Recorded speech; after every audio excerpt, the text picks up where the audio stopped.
வணக்கம். இன்றைய முக்கிய செய்திகள். புதுச்சேரியில் மீனவ கிராமம் அருகே இந்தியன் ரிசர்வ் பட்டாலியன் பயிற்சி மையத்திற்கு நிலம் ஒதுக்கியதற்கு எதிர்ப்பு தெரிவித்து 500க்கும் மேற்பட்ட மீனவ மக்கள் கருப்பு கொடியேந்தி போராட்டத்தில் ஈடுபட்டதால் பரபரப்பு ஏற்பட்டது.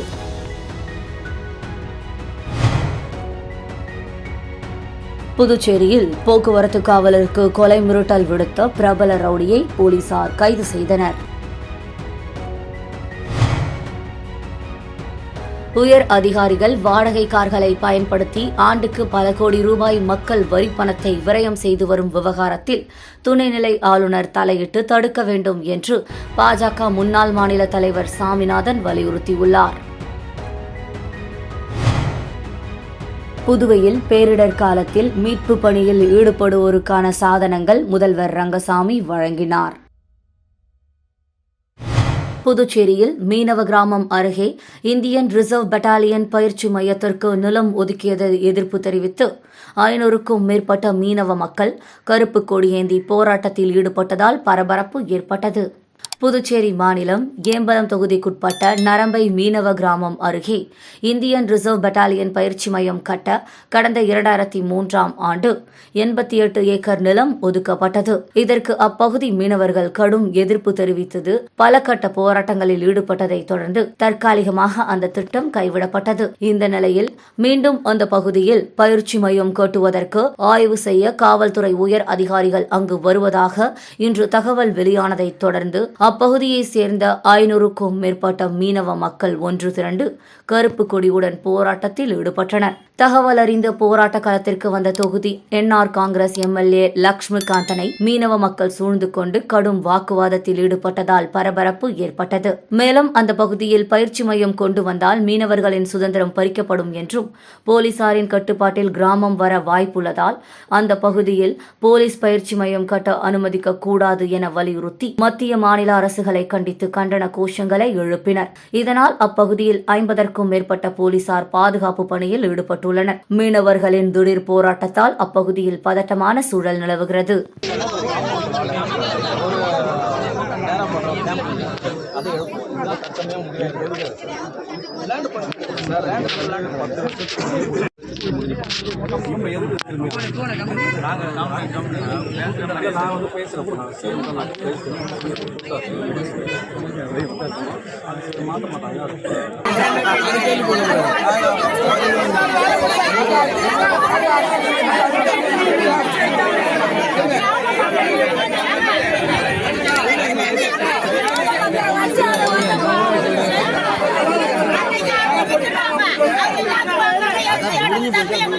புதுச்சேரியில் போக்குவரத்து காவலருக்கு கொலை மிரட்டல் விடுத்த பிரபல ரவுடியை போலீசார் கைது செய்தனர். தவளக்குப்பம் அருகே உள்ள பூரணாங்குப்பத்தை சேர்ந்தவர் சிலம்பு செல்வன், வயது 35.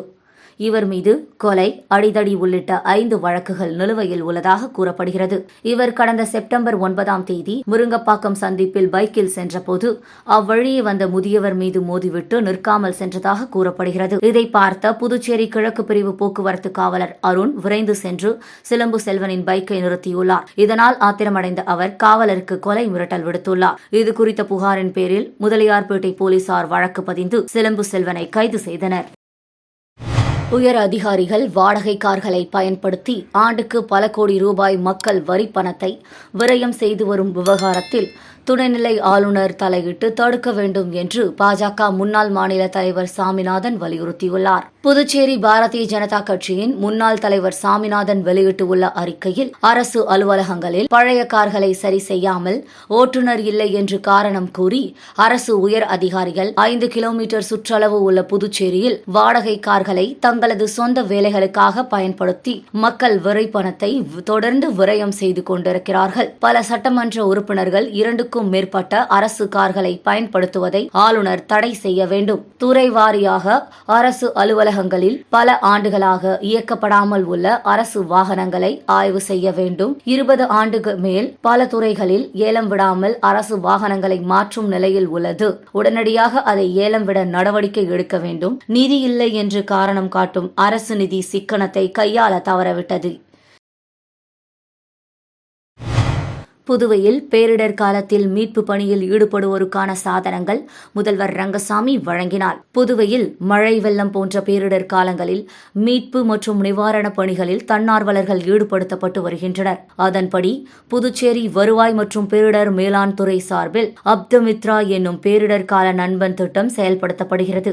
அந்த திட்டத்தில் 500 தன்னார்வலர்களுக்கு பயிற்சி அளிக்கப்பட்டுள்ளது. பயிற்சி பெற்ற தன்னார்வலர்கள் பேரிடர் காலத்தில் மீட்பு மற்றும் நிவாரணப் பணிகளில் ஈடுபடுத்த உள்ளனர். அவர்களுக்கான மீட்பு சாதனங்கள் உள்ளிட்டவை வழங்கும் நிகழ்ச்சி புதுச்சேரி சட்டப்பேரவை வளாகத்தில் உள்ள முதல்வரின் அறையில் நடைபெற்றது. நிகழ்ச்சியில் பங்கேற்ற முதல்வர் ரங்கசாமி புதுவையை சேர்ந்த தன்னார்வலர்களுக்கு தலா 15 சாதனங்கள் அடங்கிய உபகரண பைகளை வழங்கினார். பிராந்திய வாரியாக புதுச்சேரியில் 215 பேர், காரைக்காலில் 100 பேர், ஏனாமில் 50 பேர், மாஹேயை பகுதியை சேர்ந்த 135 பேருக்கு பைகள் வழங்கப்பட்டன. புதுவையை சேர்ந்த 3 பேரிடம் நூதன முறையில் ரூபாய் 2.42 லட்சம் மோசடியில் ஈடுபட்ட மர்ம நபர்கள் குறித்து போலீசார் விசாரித்து வருகின்றனர். புதுச்சேரி வில்லியனூரை சேர்ந்தவர் செவ்வந்தி. இவரிடம் டெலகிராம் செயலி மூலம் அறிமுகமான மர்ம நபர் பங்கு சந்தை மூலம் அதிக லாபம் கிடைக்கும் என ஆசை வார்த்தை கூறியதை நம்பி மர்ம நபர் கூறியபடி பல தவணைகளில் ரூபாய் 1.50 லட்சத்தை முதலீடு செய்து செவ்வந்தி ஏமாந்தார். இதேபோல் புதுச்சேரியை சேர்ந்தவர் சக்தி சக்கரவர்த்தி. இவரை கைபேசி மூலம் தொடர்பு கொண்ட பெண் அவரை மிரட்டி ரூபாய் 17,000 மோசடி செய்துள்ளார்.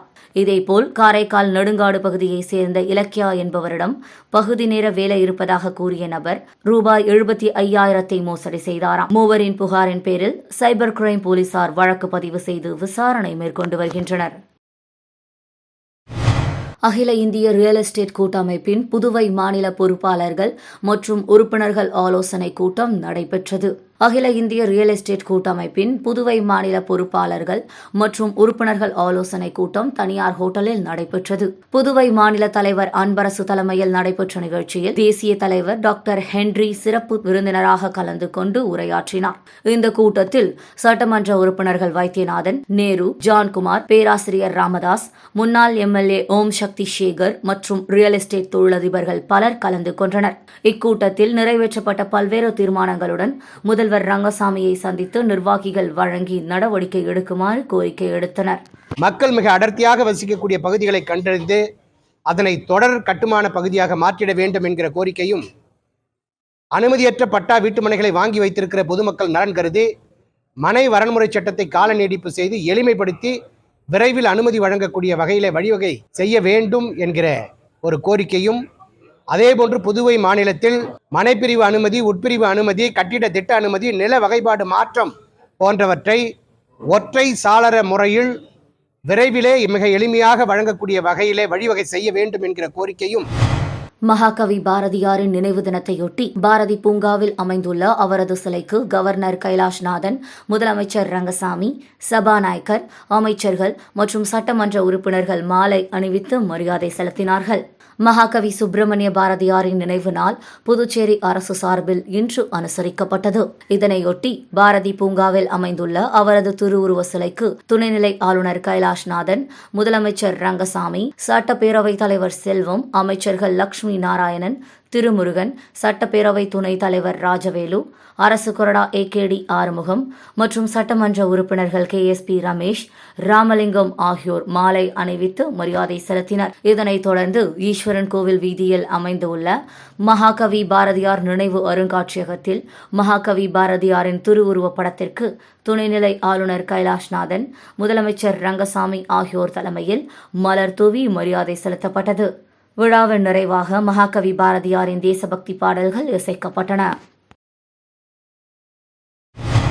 உருளையன்பேட்டை தொகுதிக்குட்பட்ட மறைமலையடிகள் சாலை முதல் திருவள்ளுவர் சாலை வரை ரூபாய் 62 லட்சம் மதிப்பில் புதிய சிமெண்ட் சாலை அமைக்கும் பணியினை தொகுதி எம்எல்ஏ நேரு பூஜை செய்து தொடங்கி வைத்தார். புதுச்சேரி அரசு ஆதிதிராவிட நலத்துறை பேட்கோ மூலம் உருளையன்பேட்டை தொகுதிக்குட்பட்ட மறைமலை அடிகள் சாலை முதல் திருவள்ளுவர் சாலை வரை ரூபாய் 62 லட்சம் மதிப்பில் புதிய சிமெண்ட் சாலை அமைக்கும் பணியின் துவக்க விழா இன்று நடைபெற்றது.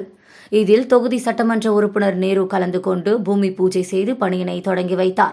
மேலும் விரைந்து பணிகளை முடிக்குமாறு அதிகாரிகளை அறிவுறுத்தினார். இந்த நிகழ்ச்சியில் ஆதிதிராவிட நலத்துறை பேட்கோ அதிகாரிகள், நகராட்சி அதிகாரிகள் மற்றும் மனிதநேய மக்கள் சேவை மைய நிர்வாகிகள் உட்பட பகுதி மக்கள் திரளாக கலந்து கொண்டனர்.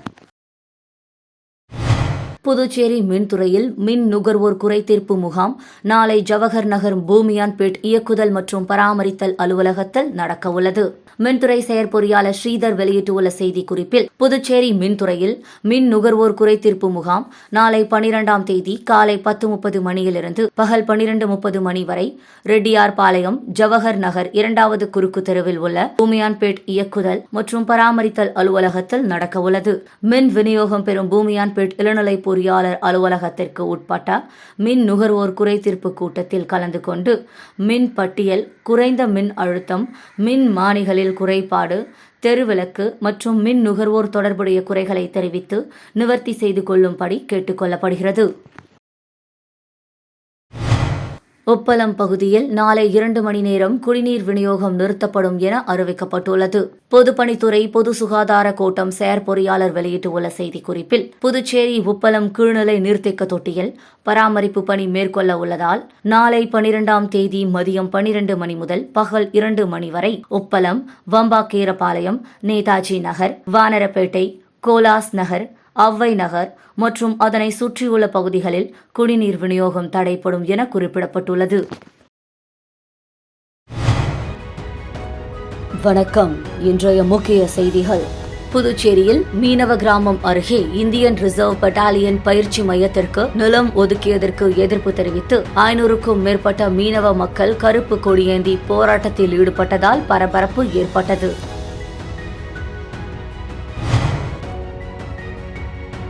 புதுச்சேரியில் போக்குவரத்து காவலருக்கு கொலை மிரட்டல் விடுத்த பிரபல ரவுடியை போலீசார் கைது செய்தனர். உயர் அதிகாரிகள் வாடகை கார்களை பயன்படுத்தி ஆண்டுக்கு பல கோடி ரூபாய் மக்கள் வரி பணத்தை விரயம் செய்து வரும் விவகாரத்தில் துணைநிலை ஆளுநர் தலையிட்டு தடுக்க வேண்டும் என்று பாஜக முன்னாள் மாநில தலைவர் சாமிநாதன் வலியுறுத்தியுள்ளார். புதுவையில் பேரிடர் காலத்தில் மீட்பு பணியில் ஈடுபடுவோருக்கான சாதனங்கள் முதல்வர் ரங்கசாமி வழங்கினார். செய்திகளை துல்லியமாக தெரிந்து கொள்ள கிரியேட்டிவ் மீடியா நியூஸ் யூடியூப் சேனலை சப்ஸ்கிரைப் செய்து கொள்ளுங்கள். வணக்கம்.